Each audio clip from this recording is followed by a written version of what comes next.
तो यही बात टाइम लगेगा आवार आवार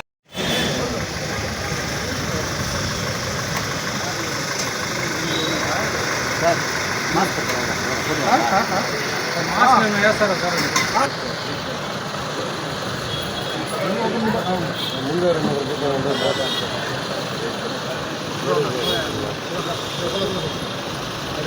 అది కొత్త దారి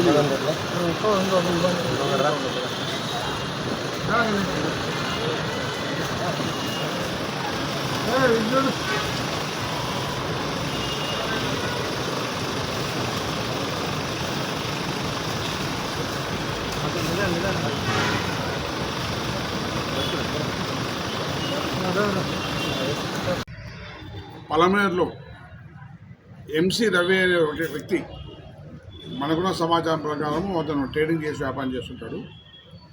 అతన్ని కొద్దిమంది రక్కీ చేసి అతను ఫ్రెండ్స్తో కలిసి పార్టీలో ఉంటే మామిడి తోపులో అక్కడికి వెళ్ళి రక్కీ చేసి వచ్చేటప్పుడు అడగాయించి అతని వెహికల్ ఆపి అతని వెహికల్లో నుంచి అతని బలవంతంగా ఎక్కించుకొని తీసుకొని వెళ్ళి అతని వెహికల్లో మొత్తంగా తిప్పుతూ అతను భయపెట్టి అతని వద్ద నుంచి దాదాపు ₹1 కోటి డబ్బులు డిమాండ్ చేసి తెప్పించుకొని వాళ్ళ దగ్గర నుంచి అతని ఒంటి మీద ఉన్న దాదాపు 900 గ్రాముల బంగారాన్ని వాళ్ళంతా బెదిరించి లాక్కున్నారు అని చెప్పేసి ఫిర్యాదు. దీంట్లో దర్యాప్తులో భాగంగా చాలా విషయాలు వెలుగులోకి వచ్చినాయి. వీళ్ళు అతను ఎక్కించుకుంటే ముందుగా కూడా కేరళ టీం ఒకతను వచ్చి మేము కేరళ పోలీసులము మేము అరెస్ట్ చేసేకి వచ్చినాము ఒక కంప్లైంట్ మీద అని చెప్పేసి వాళ్ళు కిందికి లాగి పోలీస్ బేడీలు వేశారు. ఆ పోలీస్ బేడీలు వేయడం వల్ల వాళ్ళు ఏమనుకున్నారు ఇది కేరళ పోలీసులు అనుకున్నారు. దీంట్లోకి పూర్తిగా దర్యాప్తు చేసిన ఫైనల్స్ ఏమంటే ఎంసీ రవి అనే వ్యక్తి కరోనా 2000లో ఫీర్విన్ అనే ఒక ఆగ్రో ప్రైవేట్ లిమిటెడ్ కంపెనీ ఒకటి పెట్టారు. అందులో భాగంగా ఆర్గానిక్ ఫార్మింగ్ చేసే రైతుల దగ్గర నుంచి అన్ని ఏవైనా వస్తువులు రైస్ కావచ్చు, ధాన్యాలు కావచ్చు, కాయగూరలు కావచ్చు, ఫ్రూట్స్ కావచ్చు, ఎనీ ఆర్గానిక్ ప్రోడక్ట్ కొని దాన్ని శుద్ధి చేసి అమ్మేవాడు. ₹1 కోటి వనపర్తిలో వేణుగోపాల్ అండ్ దెమ్మల నారాయణ వీళ్ళిద్దరితో కలిసి ₹1 కోటి బిజినెస్ స్టార్ట్ చేసినాడు. తక్కువ టైంలోనే బాగా ఎక్కువ వ్యాపారం వచ్చింది. దాంతో అతను ఏం చేస్తాడంటే దీన్ని అన్లిస్టెడ్ కంపెనీగా పెట్టి ఎక్కువ డబ్బులు కలెక్ట్ చేసి ఎక్కువ స్టోర్ రూమ్స్ పెట్టాలనుకున్నాడు. వీళ్ళు ఇంకా అది పెట్టకముందే అనంతపూర్లో ఒకటి, వైజాగ్లో ఒకటి, వనపర్తిలో ఒకటి 3 స్టోర్స్ పెట్టారు. దాదాపు 90 మెంబర్స్ దగ్గర నుంచి 94 మెంబర్స్ దగ్గర నుంచి ₹14 కోట్ల వసూలు చేశారు. ₹14 కోట్ల వసూలు చేసి అందులో ఆ కంపెనీ పెట్టినారు. ఇందులో ఉన్న మహేష్ నాయుడు అనే వ్యక్తి వనపర్తి అతను ఆ కంపెనీలో 60 లక్షలు ఇన్వెస్ట్ చేయడం జరిగింది. 60 లక్షలు ఇన్వెస్ట్ చేయడం జరిగింది. కొద్ది కాలం పాటు లాభాలు వచ్చినాయి, ఇదేనాయి. దాని తర్వాత కరోనా వచ్చింది. కరోనాలో బాగా లాస్ వచ్చింది, కొంచెం వ్యాపారం స్లో అయిపోయింది. దానివల్ల అతను ఏం చేశాడు, కంపెనీ అందుబాటులో లాభాలు రావట్లేదు, కొంచెం క్లోజ్ చేసుకుని చాలామంది వాళ్ళు డిమాండ్ చేశారు మా డబ్బులు మాకు ఇవ్వండి అని. ఒక 30 మంది డబ్బులు ఇచ్చారు. డబ్బులు ఇచ్చిన తర్వాత మిగిలిన రిమైనింగ్ 34 మెంబర్స్ డబ్బులు ఇచ్చారు. 60 మంది మొత్తం ఒకసారి పోతే అతను చేతగా అని చెప్పి కోర్టుకు సర్వే చేస్తుంది. నా ప్రాపర్టీ ఇది, నా అప్పులు ఇవి అని నేను చెప్పేసి కోర్టు అడిగితే కోర్టుకు చెప్పాడట నాకు కొంచెం టైం ఇస్తే రీపే చేస్తాను. ఆ విధంగా మొత్తం ఇప్పుడు దాకా కూడా 11 మెంబర్స్ కాకుండా అందరికీ రీపే చేయడం జరిగింది. ఆ 11 మెంబర్స్లో తను ఒకడు మహేష్ నాయుడు అని. ఇతను 2024 డిసెంబర్లో ఇతని దగ్గరికి వెళ్ళి హైదరాబాద్లో మ్యారీగోల్డ్ అనే హోటల్లో ఉంటే ఆ హోటల్లోకి వెళ్ళి ఆ హోటల్ రూమ్లో అతను బెదిరించి దాదాపు ₹30 లక్షల డబ్బులు అతని దగ్గర నుంచి ఇచ్చే ఆన్లైన్ ట్రాన్స్ఫర్ చేయించుకున్నాడు అతనికి, అతనితో ఉండే వాళ్ళకు. అప్పుడు ఆ సమయంలో కంప్లైంట్ ఇవ్వలేదు. ఎందుకు కంప్లైంట్ ఇవ్వలేదంటే నైతికంగా 60 lakhs వాళ్ళ దగ్గర తీసుకున్నాము, ఇవాళ కోర్టులో అవన్నీ ఉన్నాయి, ఇద్దాము, సరే ఒక పేమెంట్కి ఇవ్వకపోతే కంప్లైంట్ ఇవ్వలేదు. దాని తర్వాత కూడా ఇతను మనీ కోసం ట్రై చేస్తూ ఉంటే ఈ మహేష్ నాయుడు వాళ్ళ ఫ్రెండ్ భాను అని ద్వారకా తిరుమలలో ఉంటాడు. ఆ ద్వారకా తిరుమతి అని చెప్పి నాకు ఇట్లా డబ్బులు రావాలి ఇట్లా చేయాలి అంటే నేను నీకు డెఫినెట్గా ఇప్పిస్తాను, నాకు ఫ్రెండ్స్ ఉన్నారని చెప్పేసి అతను పులివెందుల సంబంధించిన నాగేశ్వరుడితో అప్రోచ్ అవుతాడు. నాగేశ్వరుడు ఇంతకుముందు ప్రైవేట్ డిటెక్టివ్ ఏజెంట్గా పనిచేసే టైంలో చాలా మందితో బాగా కమ్యూనికేషన్ ఉన్న వ్యక్తి.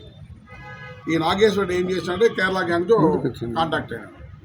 అంతా వచ్చి వాడు ట్రేడ్ చేస్తాడు, కొంచెం ఇంతకుముందు 30 lakhs వసూలు చేస్తారు, ఎవరికి కంప్లైంట్ ఇవ్వలేదు, ఈసారి పెద్ద మొత్తంలో కూడా మనము తీసుకున్నా కూడా మనకి ఎటువంటి డోకా ఉండదని చెప్పి ప్లాన్ చేసుకొని 6 vehiclesలో దాదాపు 26 మంది ఏపీ అండ్ కేరళ గ్యాంగ్ వచ్చారు. కేరళ వాళ్ళు వస్తూ పోలీస్ యూనిఫాము, తర్వాత బేడీలు, ఐడి కార్డ్స్ సంథింగ్ అంతా వచ్చి కేరళ పోలీసు లాగా యాక్ట్ చేసి వీళ్ళని తీసుకెళ్ళి ఇతన్ని కారులో తిప్పుతూ బాగా బెదిరించారు. మీ పైన చాలా కేసులు ఉన్నాయి, చాలా రకాలుగా ఉన్నాయి, మీకు ఈ మధ్య చంపుతామని చెప్పి.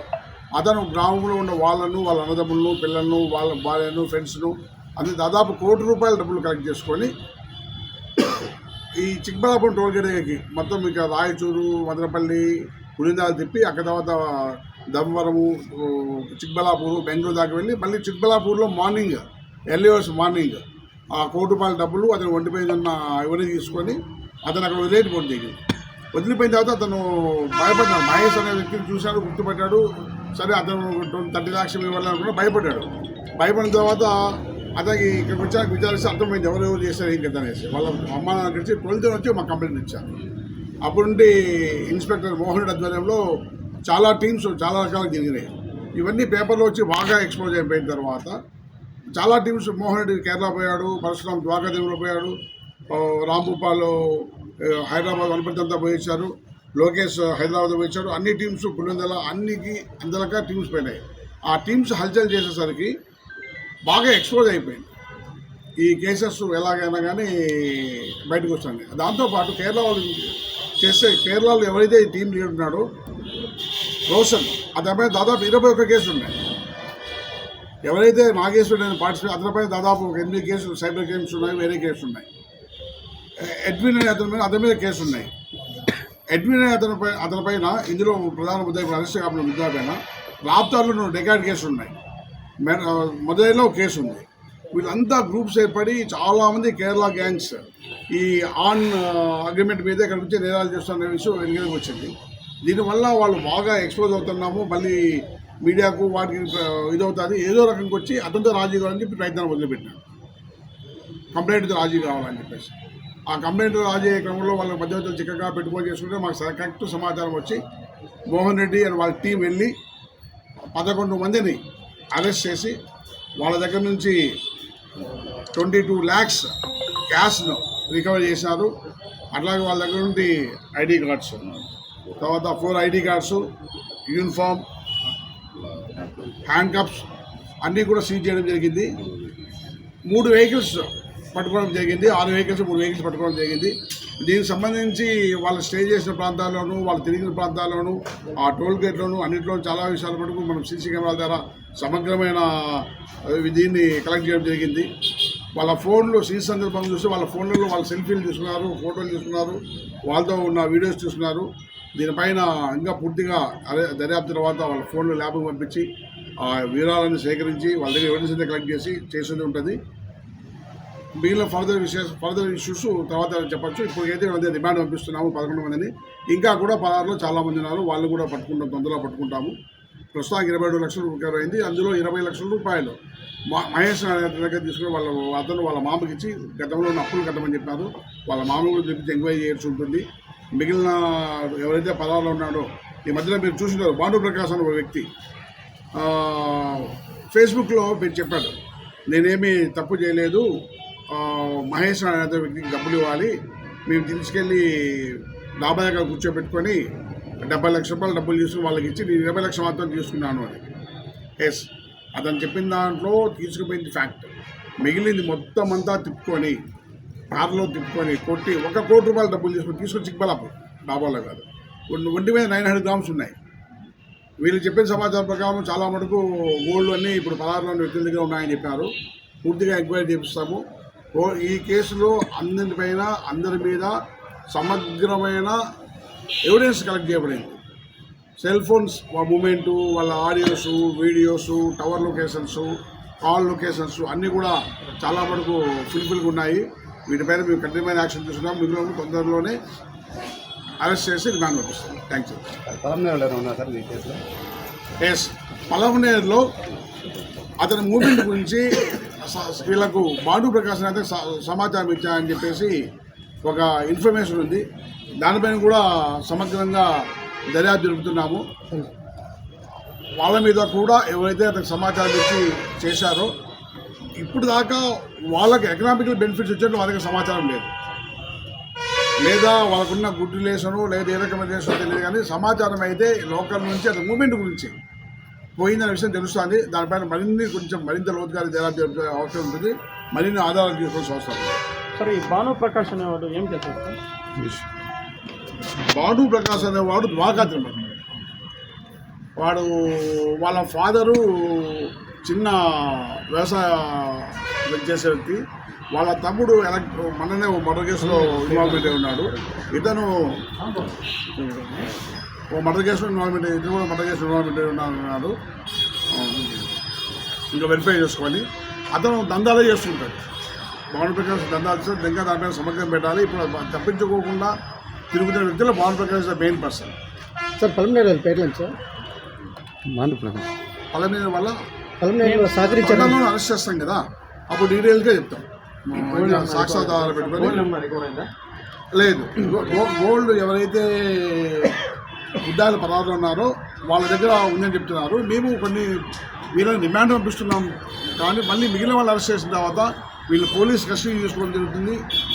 వీళ్ళని పెట్టి క్రాస్ పెట్టి ఎగ్జామ్ చేయడం జరుగుతుంది. సార్, ఈ ₹1,00,00,000 అన్నారు కదా, అది నిజమేనా సార్? నిజమే. దాదాపు ఒక 11 మంది దగ్గర నుంచి వాళ్ళు డబ్బులు అప్పులు చేశారు, కలెక్ట్ చేశారు. వాళ్ళని కూడా విచారించినాము. వాళ్ళు కూడా ఫోన్ చేసిన టైమింగ్స్, కలెక్ట్ చేసిన టైమింగ్స్, వాళ్ళ మూమెంట్స్ దీని ప్రకారం చూస్తే దాదాపు ₹1,00,00,000 ట్రాన్సాక్షన్ అయితే నిజమే. సార్, రవి వీళ్ళు ఆయుధాలు చూపించలేదు, బట్ వాళ్ళకి తుపాకులు ఉన్నాయి, కత్తులు ఉన్నాయని చెప్పడం జరిగింది. చంపేస్తామని చెప్పడం జరిగింది. బట్ వీళ్ళు చెప్పింది బేడీలు ఉన్నాయి, బేడీలు వేశారు, బేడీలు కుట్టారు. Sir, Ravi best friend Prasad అని అంటున్నారు. అతని గురించి ఎంత గురించి సార్? I don't know. అతనే సహకరించారని అంటున్నాడు ప్రసాద్. లేదండి, దర్యాప్తులో తెలుస్తుంది. ఇప్పుడు చాలామంది చాలా రకాలు చెప్తారు. ఎవరైతే భాను ప్రకాష్ అనే వ్యక్తి ఉన్నాడో అతనికి సమాధానం ఇచ్చారు. భాను ప్రకాష్ అనే వ్యక్తి పరారులో ఉన్నాడు. కాల్ డీటెయిల్స్, టవర్ లొకేషన్స్ ఉన్నాయి. చాలామంది ఈ రోజుల్లో ఫేస్ టైము, వాట్సాప్లు వాడుతున్నారు, చాలా విజయం ప్రదర్శిస్తారు. బట్ ఈవెందో మా దగ్గర కావాల్సిన సమాచారం ఉంటుంది. కరెక్ట్ ఆధారంతో అందరినీ అరెస్ట్ చేస్తారు. అనుమానంతో అయితే ఎవరిని అరెస్ట్ చేయదలుచుకోలేదు. కేసు వస్తుంది. ఈ మంది 29 కోర్టులో కూడా ఎవిడెన్స్ ఉన్నారు. దానికి సంబంధించి 60 లక్షలు కానీ 30 లక్షల విషయాలు ఇంకా కూడా ఇవ్వాల్సింది. ఇతను ప్లీ ఏమంటే మహేష్ నాయుడు ప్లీ, నాకు ఇంకొంచెం ఇంట్రెస్ట్, అప్పటి నుంచి ఇంట్రెస్ట్ అన్నీ ఉంటాయి కదా, అవన్నీ కావాలని. ఆల్రెడీ కోర్టులో ఇతను ప్రతివాదిగా ఆరో ప్రతివాదిగా 11 మంది కోర్టులు ఉన్నారు. అతని పైన 6వ వాడిగా కోర్టు ద్వారా తెలుసుకోవచ్చు. పోనీ ఇంత జరిగి అఫెన్స్ జరిగి మహేష్ నాయుడుకి ఇచ్చిన డబ్బులు 20 లక్షలు. మహేష్ నాయుడు ఎంత ఇచ్చారు నీకు డబ్బులు? మిగిలిన డబ్బుల గురించి నీకేం చెప్పారా? అది చూడండి, కంప్లైంట్ అడ్డం పెట్టుకొని ఓన్లీ 20 లక్షల రూపాయలు మాత్రం ఇచ్చి మిగిలిన డబ్బులు అంతా తీసుకున్నాం. ₹1,00,00,000 రియలీ కంప్లైంట్ కంప్లైంట్ వైపు ఇది ఉండదు కదా. ఇది మొత్తం దందానే. వాళ్ళు డబ్బులు గెయిన్ కావడానికి చేసే దందాలు. ఈ దందాలు కేరళ గ్యాంగ్స్ ఇక్కడే కాదు, చాలా చోట్ల దాదాపు 21 చోట్ల జరిగినట్లు. మన ఏపీలో కాదు, తమిళనాడు, కర్ణాటక, మధ్యప్రదేశ్లో బాగా యాక్టివ్గా ఉన్నట్టుంది. దీనిపైన సమగ్ర విచారణ జరుగుతున్నాము. మొత్తం ఇలాంటి కేసులేనా సార్?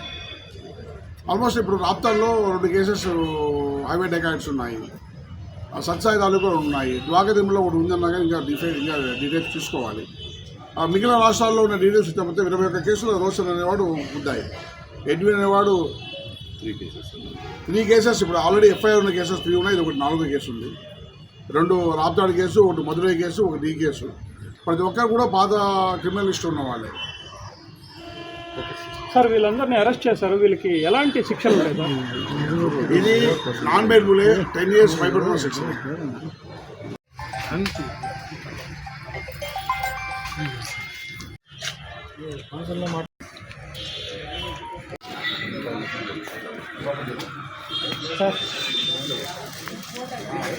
ఓకేనా?